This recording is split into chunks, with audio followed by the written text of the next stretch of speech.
At Phil Long Ford Motor City, we've been around for 80 years. That's like 560 in dog years. Basically, we're the top dogs of Colorado. And thanks to our deals, selection, and service, we've earned some pretty loyal customers. And our GM, Mark, he's the most loyal guy I know. Even after I chewed up his shoe, it was delicious.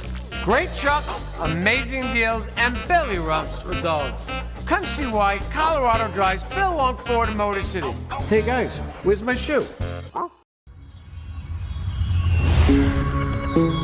Alrighty, crew, it is time for a deep dive on the snow. I looked at this a lot here on Thursday morning, and it is going to be an airy and fluffy snow, especially east of the mountains.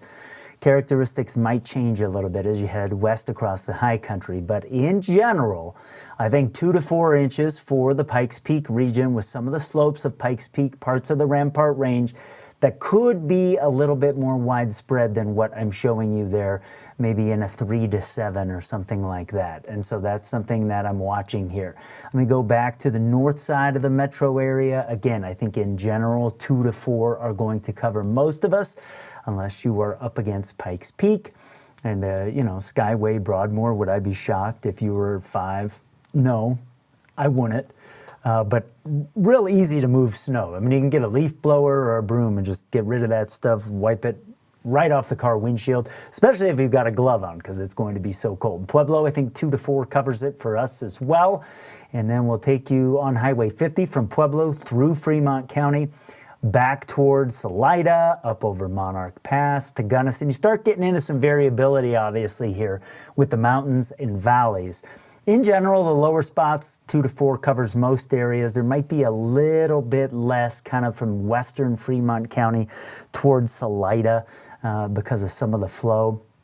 And then some heavier amounts over Monarch Pass. Good news for Monarch ski area. I think we're going to get around a foot of snow, and then some heavier snow, maybe a little bit farther to the south over the northern Sangre de Cristos, where we could get 1.5 feet in some cases.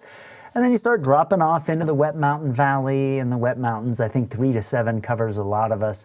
And then again, you get toward Pueblo, and those amounts will be a little bit less. I think the spine of the Sangre de Cristos does pretty good, even down south. I will say one area where I'm a little bit unsure of is the San Luis Valley. I think there will be an area south of Alamosa that might just get an inch or so. And then north of Alamosa, we may have some areas that maybe are 4 or 5 inches of snow. We'll have to see. And then southern I-25 corridor, somewhere between 2 and 4 and 3 to 7 should cover most areas. I think the Wet Mountains getting 3 to 7 as well. Out across the plains, along and south of Highway 50, I do think there'll be a couple pockets that may end up around an inch, maybe 1.5 inches or 2, and then some spots that end up around 3 or 4 inches. And I will say, not just in this area, but a little bit farther north as well, near the Kansas line, there may be some pockets that get 3 to 7 inches of snow. Over the Palmer Divide, I think 1 to 4 inches covers most areas. Again, super easy to move this snow. Characteristics a lot different than what we had in the last storm when it was tough to shovel. I've actually got a little bit of a back issue going on from that myself. This stuff is going to be different characteristics east of the Rocky Mountains, a much higher snow to liquid ratio, partly because of the Arctic air moving in.